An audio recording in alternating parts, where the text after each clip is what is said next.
किसी भी शेयर का 10 दिनों का औसत वॉल्यूम 1 लाख से कम नहीं होगा। एक एक्सचेंज पर लिस्ट होने पर 10 दिनों का औसत वॉल्यूम 50,000 होगा। शॉर्ट करने की सलाह केवल एफएनओ के शेयरों पर ही दी जाएगी। सर्किट पर बंद हुआ शेयर टीम में शामिल नहीं होगा। 10 रुपए से कम के शेयर पर सलाह नहीं दी जाएगी। फ्री हिट सेगमेंट में एक शेयर ऐसा होगा जिसमें कम से कम नियम लागू होंगे। ध्यान रखें, बिना स्टॉप लॉस लगाए किसी भी शेयर में ट्रेड मत कीजिए। गुड मॉर्निंग, स्टॉक 2020 में आप सबका स्वागत है। मैं हूं आशीष वर्मा और ये मैच मेरे साथ खेलेंगे नीरज वाजपेयी। नीरज जी हाय, गुड मॉर्निंग। Good morning. नए हफ्ते की शुरुआत, सबसे पहले देख लेते हैं किस तरह के over the weekend cues Indian markets आज पिकअप कर रहा है। मिक्स नजर आएंगे, लेकिन दिक्कत की बात अमेरिकन मार्केट्स दबाव में थे। इनफैक्ट आधे से लेकर ऑलमोस्ट 1% के आसपास की कमजोरी। डाउ में ट्रिपल डिजिट लॉसेज, 145 अंक नीचे जाके बंद हुआ। और खास तौर पर ध्यान रखें, डॉलर इंडेक्स अगर हम आपको दिखा सकें 100 के लेवल्स के पार जाता हुआ नजर आ रहा है। जिस बात का डर था, एक इंपॉर्टेंट साइकोलॉजिकल लेवल, वो दिखा रहा है डॉलर में जिस तरह की मजबूती। ध्यान रखें, इंटरनेशनल लैंडस्केप में अब सबकी नजर वो एफओएमसी की बैठक पे रहने वाली है और इसीलिए डॉलर में लगातार मजबूती है, क्योंकि लोग मान रहे हैं हेड ऑफ द कर्व शायद अमेरिका में ब्याज दरें बढ़ने का सिलसिला शुरू होने वाला है। यूरोपियन मार्केट्स आपकी स्क्रीन पर, वहां पर इतना प्रेशर नहीं था, वहां मिक्स रुझान था। इनफैक्ट डैक्स और कैक्स में हमने देखा हरे निशान के साथ आधे से 1% के आसपास की मजबूती थी उन मार्केट्स में। खासतौर पर ग्रीस को लेकर कहा जा रहा है कि कंसर्न्स काफी हद तक अब कम हो रहे हैं। उसका कुछ हद तक फायदा वहां के मार्केट्स को मिला है। कच्चे तेल के मार्केट्स में नजर रखिएगा, ब्रेंट अब तो $55 के नीचे कामकाज कर रहा है। सोने में जिस तरह का कामकाज हो रहा है 3 महीने के लोज के आसपास, वो दर्शा रहा है कि वो मार्केट्स भी शायद एंटिसिपेट कर रहे हैं कि ब्याज दरें अमेरिका में जल्द बढ़ती हुई नजर आएंगी। लेकिन एशिया इस बीच में, क्योंकि कच्चे तेल में जो फॉल आया है उससे कुछ ज्योग्राफीज, कुछ इकोनॉमीज को मदद मिलती है, तो ज्यादा फॉल यहां पे देखने को नहीं मिलेगा। फ्लैट टू स्लाइटली निगेटिव कहना चाहिए, काफी सारे मार्केट्स आपको कामकाज करते हुए नजर आएंगे। लेकिन एसजीएक्स निफ्टी दर्शा रहा है कि भारतीय बाजारों की शायद 1/3% के आसपास की कमजोरी के साथ आज शुरुआत होती हुई नजर आएगी। नीरज जी, ऐसे में किस तरह का टीम लाइनअप होगा, क्या रणनीति होगी? अच्छा, मेरे सेलेक्टर्स को लगता है कि जो फ्राइडे हम लोगों ने अच्छी गिरावट देखी थी, ऊपर से काफी नीचे हम लोग बंद हुए थे, वो शायद कहीं ना कहीं प्रेम था यूएस मार्केट को, तो इसलिए बहुत ज्यादा आज गिरावट में नहीं लग रही है। सेक्टर्स को लग रहा है कि शॉर्ट्स वाले खिलाड़ी होंगे जहां पे न्यूज है, लेकिन बाई साइड में ज्यादा रखना चाहिए। तो इसलिए मिलीजुली टीम होगी, लेकिन खिलाड़ी खरीदारी वाले ज्यादा होंगे। आपके स्ट्रेटजी फोकस थोड़ा सा आज बदल रहा है, थोड़ी सी बिकवाली की सलाहें होंगी। वजह यह है कि हमें लग रहा है थोड़ा सा मुनाफा वसूली का समय आ गया है। लैंड बेंच के लेजिस्लेशन को बात हो रही थी बीते हफ्ते ही, शायद सरकार गर्मा गर्मी में पास करती हुई नजर आएगी, पेश कर देगी। वो नहीं हुआ है। वो लेजिस्लेशन से फंड पे मूवमेंट बहुत स्लो हो गया है। ये हफ्ता आखिरी है और इंपॉर्टेंट होगा, बेहद इंपॉर्टेंट उस लिहाज से जिस तरह से अनप्रेसिडेंटेड बारिश आई है मार्च के महीने में। इंद्रदेव बड़े प्रसन्न हो गए एकदम से, अपने शायद ईयर एंड टारगेट्स पूरा करना चाहते हैं, उससे बड़ा नुकसान हो रहा है। उससे सिंपली पुट, कई लोग अगर दाव भी लगा रहे थे कि अप्रैल की पॉलिसी में आरबीआई दरें घटाएगा, तो शायद अब वो नहीं होने वाला। दूसरा, अगर Fed ahead the curve rate hike करने वाला है तो आरबीआई के लिए ऑल रेग रूम कम होता हुआ नजर आएगा। तो जो लोग एंटिसिपेट कर रहे थे 100-150 बेसिस पॉइंट्स के आसपास की और कटौती होती हुई नजर आएगी ब्याज दरों में, मेरे ख्याल से वो कैलकुलेशन अब हेवायर जाता हुआ नजर आएगा और शायद बाजार इन सब कंसर्न्स को बचाने की कोशिश करेगा। और इसीलिए लगता है हमें कि शायद मुनाफा वसूली का दबाव थोड़ा सा हावी होता हुआ नजर आएगा। इसलिए हमारे एक्सपर्ट्स मानते हैं शायद इस बाजार में बहुत एग्रेसिवली शायद जाके बाइंग ना करें। लेकिन जैसे आप कह रहे हैं फोकस बल्लेबाजी पे ज्यादा है, तो अपॉर्चुनिटीज तो अभी भी इस मार्केट में कई सारी company fundamentally valuation wise attractive है, तो उन पर अभी भी टारगेट करने की कोशिश करेंगे। लेकिन शुरुआत कहां से नीरज जी? शुरुआत जैसा कि हमने कहा, न्यूज ड्रिवन काउंटर पे बिकवाली करनी चाहिए और केन इंडिया पहला स्टॉक होगा, यहां पे शॉर्ट करने की सलाह होगी। और खबर इनके लिए बुरी है कि जो केन पीएलसी के साथ उन्होंने डील की थी, उसके बाद एक 20,000 करोड़ रुपए का टैक्स नोटिस केन इंडिया को भी दे दिया गया। आपको याद होगा पिछले हफ्ते केन पीएलसी को एक करीब 10,000 करोड़ का नोटिस दिया गया था, $1.6 बिलियन का। अब 20,000 करोड़ का नोटिस केन इंडिया को भी थमा दिया गया है।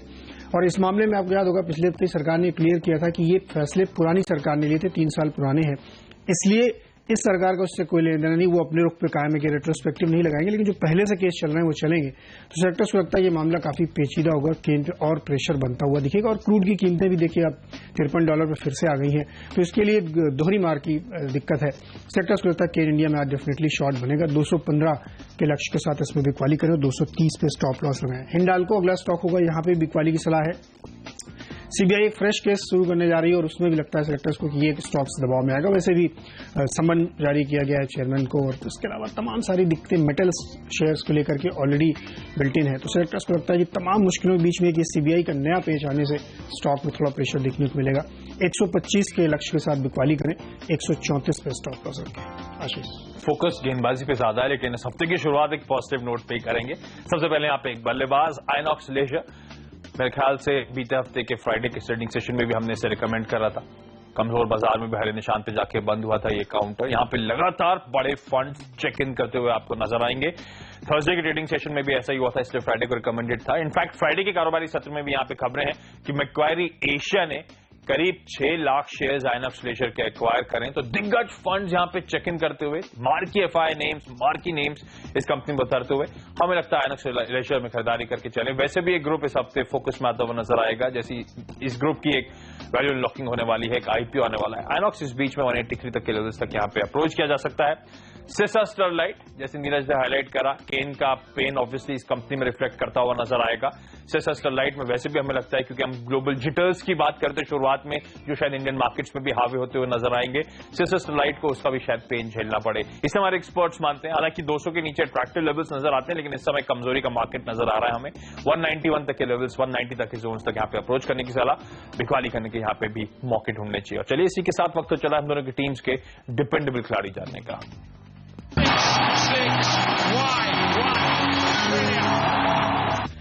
स्टेट बैंक होगा डिपेंडेबल खिलाड़ी, और सिलेक्टर्स तो जैसे लगातार हम कह रहे थे कि इसमें अच्छी खासी खबरें आती दिखेंगी। और फ्राइडे शाम को बोर्ड ने बैठक में तय किया कि जो सरकार को प्रेफरेंशियल शेयर जारी किए जाएंगे वो 295 रुपये 60 पैसे की दर पर किए जाएंगे। तो यहाँ से आप देख सकते हैं 15-16 रुपये का अपसाइड है कि जो सरकार को प्रेफरेंशियल देगी। तो सेक्टर्स मानना है कि डेफिनेटली इस स्टॉक में और रिएक्शन हो गया था शॉर्ट की तरफ, तो एक बाउंस आता हुआ आपको दिखेगा।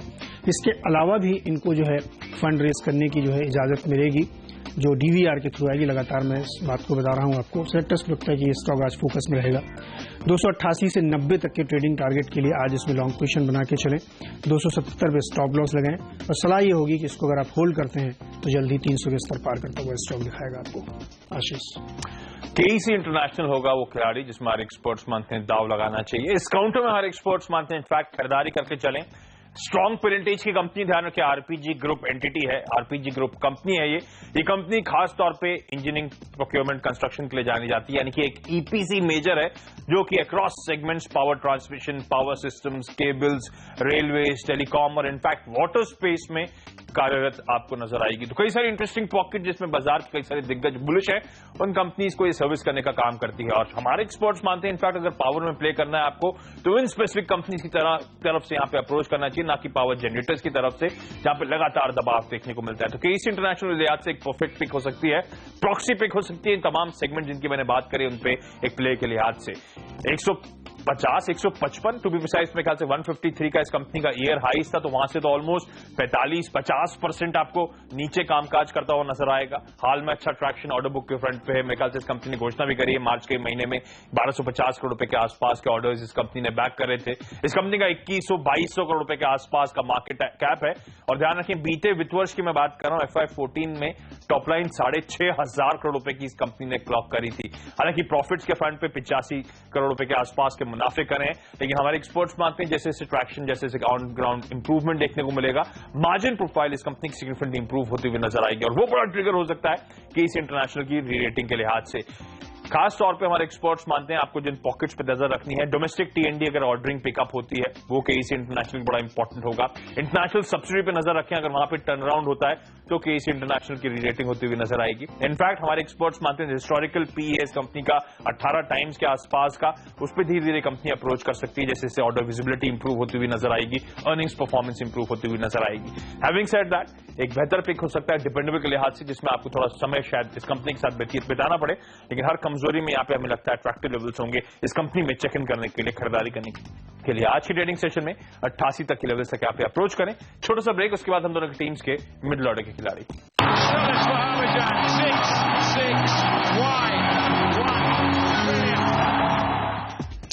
मिडिल ऑर्डर के स्टॉक्स में ल्यूपिन पहला स्टॉक होगा, और सेक्टर्स को लगता है कि जहां पे बाजार थोड़ा कमजोर हो, डाइसी हो, वहां पे फार्मा शेयरों पे फोकस करना चाहिए। तो लगातार तरह तरह के स्टॉक सेलेक्टर्स चुनते रहते हैं, कभी डॉक्टर रेड्डीज या कभी सिप्ला। तो आज सेक्टर्स को लगता है ल्यूपिन में अच्छी खासी मूवमेंटम बनती दिख रही है, चार्ट पे इसका पैटर्न स्ट्रांग दिख रहा है, तो इसमें सेक्टर्स को लगता है खरीदारी करनी चाहिए। 1910 के लक्ष्य के साथ इसमें लॉन्ग पोजीशन बनाएं, 1870 पे स्टॉप लॉस रखें। पीसी ज्वेलर्स एक ऑल टाइम फेवरेट सेक्टर्स का, और लगातार इसने स्टॉक ने एक रैली दिखाई, और देखिए 300 के ऊपर चला गया। हमने आपसे कहा था कि 300 बहुत जल्द क्रॉस करेगा, 304 पे इस समय ट्रेड कर रहा है। फ्राइडे सेशन में 10 रुपए करीब नीचे गिरा था। सेक्टर्स को लगता है कि आज वो फिर से रिगेन करेगा और 314 के आसपास ये आपको लक्ष्य बना के लॉन्ग पोजीशन करनी चाहिए। 302 पे स्टॉप लॉस रखें। मैक्नेली भारत एक और स्टॉक है। सेक्टर्स को लगता है कि जो तमाम इंजीनियरिंग और इस तरह की कंपनियां हैं उनमें फोकस रखना चाहिए। तमाम सारे इन्वेस्टर्स ने इसमें पोजीशन ले रखी है और काफी ऊपर के प्राइस पे उनको दिए गए हैं, अलॉटमेंट भी किया गया है। सेक्टर्स को लगता है कि आज ये 100 रुपए तक के टारगेट अचीव करता हुआ आपको नजर आएगा। 90 के आसपास स्टॉप लॉस लगा के खरीदारी करके चले इसमें। आशीष, फोकस पहले तो खरीदारी पर ही होगा। जेन टेक्नोलॉजीज नाम की कंपनी मेरे ख्याल से ये सिमुलेटर्स बनाने का काम करती है। बेहद इंटरेस्टिंग बिजनेस मॉडल है। डिफेंस को सिमुलेटर्स प्रोवाइड करती है। हाल में जो एरो शो हुआ था बैंगलोर में, उसमें बड़े बड़े करार भी इस कंपनी ने करे हैं, तो आउटलुक विजिबिलिटी इंप्रूव होती हुई नजर आ रही है। लेकिन मार्केट वैसे भी यहाँ पे तगड़ा वैल्यूएशन दे रहा है इस कंपनी को अट्रैक्टिव। जेन टेक्नोलॉजीज, लेकिन हमें लगता है जिस तरह से फिर से आरबीआई ने वो जो एफआई परचेज का बैन लगाया था उसे हटा दिया है, उसके बाद शायद फिर से पॉजिटिव रब ऑफ ट्रेड यहाँ पे देखने को मिले, तो 60-62 तक के लेवल तक यहाँ पे अप्रोच करें। जेएसपीएल यानी कि Jindal steel and power limited, इस कंपनी में भी हर एक्सपर्ट्स मानते हैं शायद बिकवाली करके इस समय चलना चाहिए। ध्यान रखें, एक शार्प मूव आया था जब इस कंपनी ने गारे पालमा ब्लॉक जीता था, बेहद सस्ती दरों पे जीता था, उसके बाद से तगड़ी रीरेटिंग होती हुई नजर आई थी वापस। लेकिन कमेटी की रिपोर्ट आई क्योंकि क्वेश्चन मार्क लगे थे जिस तरह से वहां पे बिडिंग हुई, जिस तरह से सस्ते दामों पे इस कंपनी ने वहां पे ब्लॉक एक्वायर करा, जिस तरह से बाकियों का पार्टिसिपेशन नहीं देखने को मिला था। लेकिन जो कमेटी की रिपोर्ट आई, वो कमेटी की रिपोर्ट पॉजिटिव साउंड कर रही है। उसका कहना है कि कोई कार्टिलाइजेशन देखने को नहीं मिला था। उसके बावजूद सरकार से यहाँ पे हरी झंडी नहीं मिल रही है इस ब्लॉक को, तो एक ओवरहैंग बना हुआ है, एक अनसर्टेनिटी बनी हुई है, और इस अनसर्टेन एनवायरमेंट में हमें लगता है बिकवाली करने के मौके ढूंढे। तो जेएसपीएल में हमारे एक्सपर्ट्स मानते हैं सेल 182 तक के टारगेट्स के लिए अप्रोच करें। 188 रुपए 50 पैसे के आसपास स्टॉप लॉस लगाएं। एनटीपीसी एक शार्प और स्मार्ट मूव इस कंपनी ने डिलीवर करा है, लेकिन यहां पे भी हर एक्सपर्ट्स मानते हैं बिकवाली के मौके ही समय ढूंढने चाहिए। 155-156 तक के जोन्स तक यहां पे अप्रोच करें। स्टॉप लॉसेस आपकी स्क्रीन पर, और इसी के साथ वक्त तो चला हम दोनों की टीम्स के फ्री हिट खिलाड़ी जानने का।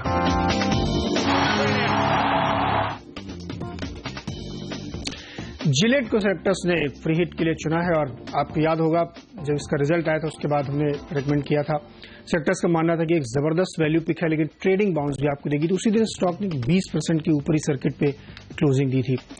उसके बाद से स्टॉक में जबरदस्त रैली दिखी। वो स्टॉक वहां से नीचे नहीं आया, 4100 के आसपास के लक्ष्य थे, लेकिन उसके बाद देखिए 4500 के आसपास ट्रेड कर रहा है। सेक्टर्स का अभी भी मानना है कि इस स्टॉक में बहुत जबरदस्त वैल्यू है, और इसीलिए इसमें कंटिन्यूअस बाइंग देखी जा रही है। टिकट साइज पे बहुत ध्यान नहीं देना चाहिए, क्योंकि परसेंटेज गेन और वैल्यू गेन, एब्सोल्यूट गेन पे आपको फोकस करना चाहिए। और सेक्टर्स के मानना है कि जो चौथी तिमाही के नतीजे आएंगे वो बेहद चौंकाने वाले होंगे, सरप्राइज करेंगे मार्केट को, इसलिए लगातार बाइंग देखने को मिल रही है। सेक्टर्स का मानना है कि इसमें खरीदारी करके चले, 4700 तक के लक्ष्य दिखेंगे, और हमें उम्मीद है कि ये स्टॉक मार्च अंत तक आपको 5000 या 5200 के स्तर जल्द ही दिखाएगा। तो 4700 का टारगेट लेते हुए खरीदारी करें, 4475 पे स्टॉप लॉस रखें। आशीष, एक इंटरेस्टिंग कंपनी है सुबेक्स। इस कंपनी में हमारे एक्सपर्ट्स मानते हैं शायद दाव लगाने के मौके ढूंढने चाहिए। एक आईटी कंपनी है, ध्यान रखें, और ये कम्युनिकेशन सर्विस प्रोवाइडर्स जितने होते हैं, टेलीकॉम कंपनीज होते हैं ग्लोबली, उनको सेवाएं मुहैया कराने का काम करती है। जो बिजनेस है, ऑपरेशन सपोर्ट सिस्टम जिन्हें हम कहते हैं, वो ये कंपनी तमाम कम्युनिकेशन प्रोवाइडर्स को ग्लोबली प्रोवाइड करती है। 2012 में आपको याद होगा ये कंपनी हरकत में आई थी, फोकस में आई थी, जब खबरें आई थी कि इस कंपनी के जो फाउंडर थे सुभाष मेनन, उन्होंने स्टेप डाउन करा था। उनकी लीडरशिप के अंडर में आपने देखा होगा इस कंपनी की एक मीटियोरिक राइज देखने को मिली थी, और उसके बाद एज दे से कैटास्ट्रोफिक फॉल इस कंपनी का वहां से देखने को मिला है। एक एग्रेसिव ग्रोथ इस कंपनी ने फॉलो करी थी, ऑर्गेनिकली, इनऑर्गेनिकली, और यानी कि इनऑर्गेनिकली आसान शब्दों में मतलब है अधिग्रहण करके इस कंपनी ने तमाम अधिग्रहण करे थे, जिसके चलते अच्छी खासी ग्रोथ प्रॉपल होती हुई नजर आई थी। जनवरी 2007 में इस कंपनी ने कैनेडियन टेलीकॉम सॉफ्टवेयर कंपनी सिंडिसिस को, जो कि इस कंपनी का 7वां एक्विजिशन था, वो किया था। उस समय $165 मिलियन का एक्विजिशन था, जो कंपनी को ऑल कैश डील के जरिए करना पड़ा था। इससे पहले तमाम स्टॉक ट्रांजैक्शंस के जरिए सुबह आमतौर पर एक्विजिशंस करता था, लेकिन ये कंपनी को जब एक्वायर करा उसके बाद तमाम दिक्कतें सामने आई। उसके कोड अनलॉक करना, उसके कोड समझना, वो बड़ी दिक्कत, चैलेंजिंग सिनेरियो बना था इस कंपनी के लिए, और वहां से कहा जाता है सुबिक्स का ड्रीम रन जो चल रहा था उसका एक एंड देखने को मिला था। रेस्ट एज दिस से हिस्ट्री अब इस कंपनी के लिहाज से। उसके बाद आपको याद होगा इसी शो में हमने हाईलाइट करा था कि कुछ इंडिपेंडेंट डायरेक्टर्स यहां पे आते हुए नजर आ रहे हैं, जो अब कुछ हद तक भरोसा इंस्टिल कर रहे हैं इस कंपनी को लेकर। अनिल सिंघवी जो आईकैन के हैं, ध्यान रखें, फॉर्मर सीईओ थे गुजरात अंबुजा के, साथ साथ संजीव आगा साहब जो आइडिया सेल्यूलर के फॉर्मर एमडी थे, वो इंडिपेंडेंट डायरेक्टर्स के तौर पर इस कंपनी के बोर्ड से जुड़े, और कहा जाता है ये दोनों खास तौर पर जाने जाते हैं शेयर होल्डर एक्टिविज्म के लिए और कम एडवाइजर्स हैं इस कंपनी के बोर्ड में। सुरजीत सिंह साहब जो कि फॉर्मर सीएफओ थे आई गेट पटनी के, या फिर कह लें पटनी के जो सीएफओ थे, वो अब इस कंपनी के एमडी और सीईओ बन चुके हैं। FY14 यानी कि बीते वित्त वर्ष में कंपनी के हालात अब फाइनेंशियली इंप्रूव हो रहे हैं। 340 करोड़ रुपए की टॉप लाइन क्लॉक करी थी इस कंपनी ने। लास्ट क्वार्टर के रेवेन्यूज करीब 92 करोड़ रुपीस के आसपास थे, यानी कि $15 मिलियन के आसपास के रेवेन्यूज क्वार्टरली इस कंपनी ने क्लॉक करे हैं। इस कंपनी का EBITDA पॉजिटिव हो चुका है। इनफैक्ट EBITDA में अच्छा इंप्रूवमेंट देखने को मिल रहा है। Q3 बीते क्वार्टर में $4.1 मिलियन का इस कंपनी ने EBITDA क्लॉक करा है, और जबकि इस कंपनी का मार्केट कैप मेरे ख्याल से 200 करोड़ रुपए से कम का है। 197 करोड़ रुपीस का मार्केट कैप है इस कंपनी का। इस साल के हाईज ही 16 रुपए के आसपास थे, तो वहां से तो 33% नीचे कंपनी कामकाज करती हुई नजर आएगी। और अगर ये बात आपको कॉन्फिडेंस देती है, इस कंपनी के पब्लिक शेयर होल्डर्स में तमाम मार्की नेम्स हैं। मेरिल लिंच कैपिटल मार्केट्स का, नोमुरा सिंगापुर का, डॉइचे बैंक का, इन सब का 6% या उससे ज्यादा का स्टेक है सुबेक्स को लेकर। पढ़ें इस कंपनी के बारे में। हमें लगता है शायद थोड़ी सी रिस्क लेने वाली बात होगी, लेकिन हमें लगता है शायद एक गेम चेंजिंग इवेंट हो सकता है इस कंपनी में आगे चलते हुए। तगड़ी रेटिंग होने का पोटेंशियल नजर आता है। 12 तक के लेवल तक आज के ट्रेडिंग सेशन में अप्रोच करें, शायद यहां पे खरीदारी करने के मौके ढूंढने चाहिए। एक छोटा सा ब्रेक, उसके बाद हम दोनों की टीम्स के आखिरी के 3 खिलाड़ी।